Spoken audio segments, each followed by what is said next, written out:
Hi guys, welcome my channel. I am Saki. I have another experiment. It's called Sing or Blow Challenge. What's that? A tiny ball. Alright. Oh, what happened? What happened to that tiny ball? What happened? Sink. Okay, get another one. Another ball is big. Okay. A big ball. Let's try. It floats. Okay, get another one. With a rectangle cube. Okay. Let's see. Wow. It floats in water. Okay. Hammer. Okay. There's a bubbles popping out. Okay. Now, What happened to the hammer? floats. Okay, get another one. Open. Can you push it down? No. Try it. Go. It's not. Sink. Okay, sink, get another one. I'm gonna measure statue. What happened to the spoon? Snack. Okay, get another one. Mommy's tumbler.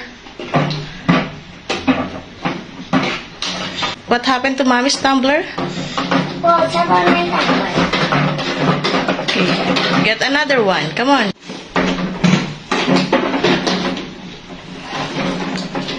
What happened to the bottom? What happened? Wow. Okay, get another one. Can you try the pork? Okay. It's like giant. What happened? Sink. Okay, next. It's over. Okay. What happened?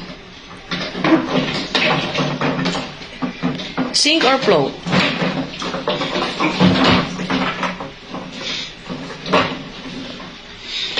It's sink or float? Sink. Okay.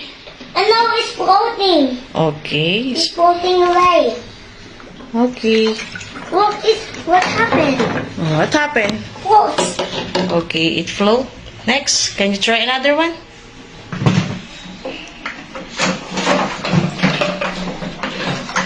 What happened to the puppet?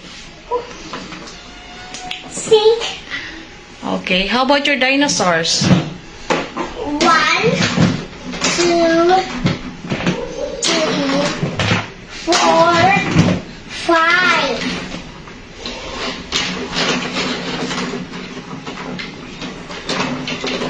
Okay. What happened to the dinosaur? It sink or it float? Saki. What happened to the dinosaur? It sink or float? Floats. What happened? Floats. Okay. So why do object float, Saki? Because it's less than water. Less dense than? Less than that. Less dense? Less dense than water. Okay. And then why do objects sink? Because it's more dense than water. Okay. Because the object is more dense than water, that's why it sink. Okay? The tiny balls sink. Okay. Thank you so much, guys. Bye-bye.